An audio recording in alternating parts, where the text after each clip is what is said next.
Yeah, he gets a couple of shots from this one, comes right back to him, he puts it across. Clint Dempsey thinks he has a goal, but an assistant referee says no, but he got it wrong. There's another goal disallowed for the U.S. Oh boy, was that hanging in the air for a long time. 35th minute, Landon Donovan threw ball to Dempsey, and his shot is saved. It was a good day for the goalkeeper. Opportunities continue to mount for the U.S. Altidore shoots the rebound high. 0-0 at the break. Second half, Altidore down the left side to Dempsey. Off the post, and the rebound, yawning net, he couldn't put it in. Chance after chance after chance. Now, at this point, everybody in the stadium is going, uh-oh, this might not be the day. And the pressure and the tension is building because they know at this point England has a lead. Edson, Buttle, and Bellhaber come inside, and another good save by Bowley. He had a good game, Bowley. To the 68th minute now. Steve Tarundolo with the cross. Edson, Buttle with the header. And again, Sean, another save. Oh, well, I think he was outstanding during this game. He kept Algeria in the game throughout, and I think, obviously, it was hard done by his defenders not actually backing him up there. To the 70th minute, Altidore down the right. Almost an own goal. The 78th minute, Michael Bradley, free kick right on. Again, a save. All the chances were USA. It was all USA. Everyone in the stadium once again going, come on, come on, come on, come on. And here's the moment. The save made by Tim Howard, who will outlet it. As you see, they cut away to a shot of the Algerian player. Landon Donovan takes off. Moving into the box. Great run. The opportunity created by Dempsey. Donovan finishes with a goal that will be remembered forever. The goal essentially that sends the USA through the round robin, out of the group, and into the knockout phase. I'm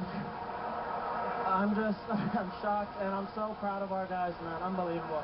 People that know me closest know how hard I've worked for this moment, and this is unbelievable. I know the people back home are watching. We're not done yet. A lot of emotions running through millions of people back home. What's it like here for you right now, Bob? Yeah, also a lot of emotion, man. These guys put a lot into it. They never quit. You know, we were pushing hard for a goal. It made for a wide open game, but, you know, we knew we needed to win. All great contests at some point become head games. Athletic contests, elections, wars, everything, you know. And they have a good head and a good heart. Collectively, they played it. They just kept playing. A salute from Mr. President and somebody who's involved with the USA bid to host the World Cup 2018 or 2022, part of the American pride after today. And this is a team that has scored 9 times past the 86th minute in the build-up to and including this World Cup. And these 4 were point-earning moments, including the 2 that we've seen with Bradley's goal against Slovenia and Landon Donovan doing it in the 91st minute. Now, we told you about England, the game that was happening simultaneously against Slovenia. This game being played in Port Elizabeth. Jermaine Defoe put in the starting lineup, Sean, and it was a huge difference for Fabio Capello. It was a great result for Fabio Capello. Putting Jermaine Defoe in always guarantees goals. He'll create a lot of opportunities. He'll miss 1 or 2, but he'll get you a goal. And there's a great cross on James Milner into that 18-yard area. England controlled the game throughout. This could have changed the fortunes of what is going to happen coming up this weekend. This goal here, if it's put in by Wayne Rooney, makes it 2-0 England, and England would have won the group. Instead, Rooney, who later left in the 71st minute, and Capello has talked about an ankle injury for Rooney, which has been a part of the story throughout this build-up. It goes off the post. It's 1-0, but it's picnic small stuff for England. After everything they've gone through, they do go through. So out of the group, Group C, with a lot of headlines, with a lot of controversy. Oh, look at that. Bad calls, headlines. Savor it, Alexi. Look at that. Who's on top right there? Hold on. Just look at that. Well, how beautiful is that? It's a rare sight. You know why? The only other time you have the USA atop a group is 1930. So it's been a while. Yeah, we've been away for a while at the top of the group, but it's nice to be back. Perspective on the moment, because you were part of the group that helped get USA Soccer back to thinking the World Cup's a possibility and a reality and an expectation. And you pointed out very clearly, expectation here, get out of the group phase. They took the very last minute to do it, but they did. Yeah, and they deserve a clap for realizing their potential, for living up to those expectations. I said all along, if they don't get out of this group, not only is it a disappointment, but it's a failure. They did not fail. They got out of the group. They did what they needed to do. They didn't necessarily do it in the way that we all thought, but ultimately, they're out of the group. It's a credit to this team. It's a credit to Bob Bradley, and now they go on. Jurgen, the manicure business in the U.S. is gone because people have been biting their nails watching these U.S. matches throughout.